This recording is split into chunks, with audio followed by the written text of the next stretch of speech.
नमस्कार, मैं हूं अभिषेक त्यागी। आईपीएल 2025 से पहले भाई साहब गिल के ऊपर खतरा मंडराने लगा है बाबू।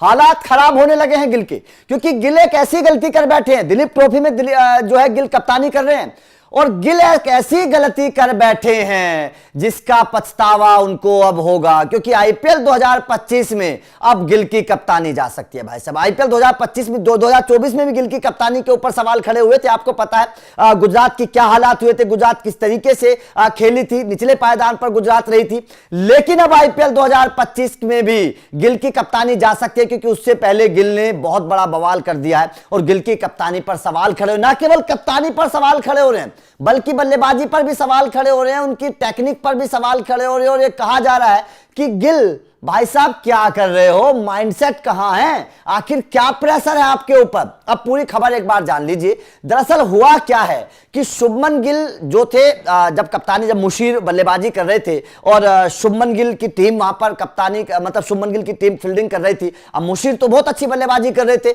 जब मुशीर सेंचुरी लगा चुके थे उस वक्त शुभमन गिल का ध्यान पता नहीं कहां था, कितने प्रेशर में थे शुभमन गिल कि भाई साहब शुभमन गिल 12 खिलाड़ियों से फील्डिंग करने लगे। अब भाई साहब बहुत देर तक तो किसी का ध्यान नहीं पड़ा। उसके बाद में अंपायर का ध्यान गया, अंपायर ने एक खिलाड़ी को बाहर भेजा कि भैया 11 खिलाड़ियों से फील्डिंग कर लो, 12वें खिलाड़ी की क्या जरूरत है मुशीर को आउट करने के लिए, आपने एक खिलाड़ी अंदर फालतू क्यों बुला लिया। तो जाहिर तौर पर इससे पता चलता है कि कप्तान का ध्यान फील्डिंग पर नहीं है, कप्तान का ध्यान कहीं और है, कप्तान कहीं खोया हुआ है, कप्तान को यही नहीं पता है कि आपके 12 खिलाड़ी फील्ड में है। तो यह जाहिर तौर पर बड़ा सवाल है।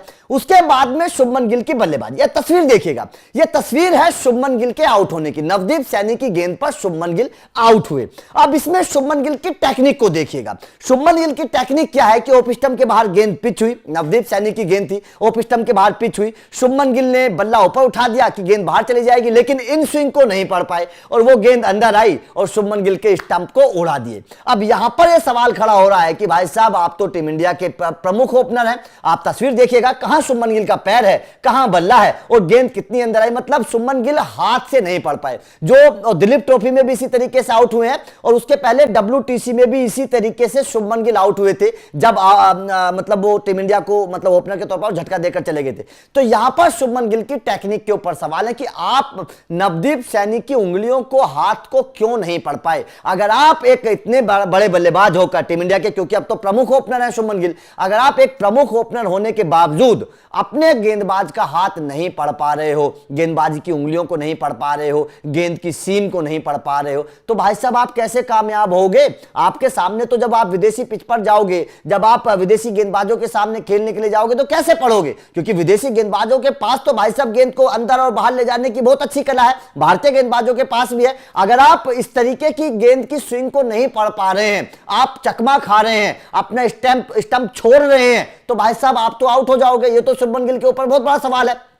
तो आईपीएल 2025 से पहले शुभमन गिल की ना केवल कप्तानी पर सवाल खड़े हो रहे हैं बल्कि बल्लेबाजी पर भी सवाल है, टेक्निक पर भी सवाल है। और ये कहा जा रहा है कि क्या शुभमन गिल वास्तव में फ्लैट पिचों के बल्लेबाज हैं, क्योंकि ये कहा जाता है कि वो केवल अहमदाबाद की पिच पर ही रन बना सकते हैं, वहां पर ही सेंचुरी लगा सकते हैं, क्योंकि वो पिच फ्लैट है।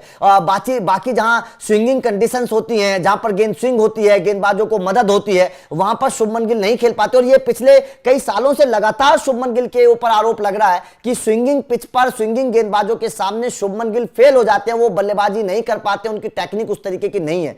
तो क्या वास्तव में शुभमन गिल फ्लैट पिच के बल्लेबाज हैं और स्विंगिंग कंडीशंस में वो कामयाब नहीं है? कमेंट करके अपनी राय जरूर दीजिएगा। शुभमन गिल की कप्तानी को किस तरीके से देख रहे हैं आप, ये भी बताइएगा। और क्या आपको लगता है कि गुजरात ने शुभमन गिल को कैप्टन बनाकर जल्दबाजी की, ये भी बताइएगा। और आईपीएल 2025 में कौन होना चाहिए गुजरात का कप्तान, ये भी बताइएगा। वीडियो अच्छी लगी हो तो लाइक और शेयर जरूर करिएगा, चैनल को सब्सक्राइब करिएगा, क्योंकि अपडेट लगातार मिलते रहेंगे। Thank you very much.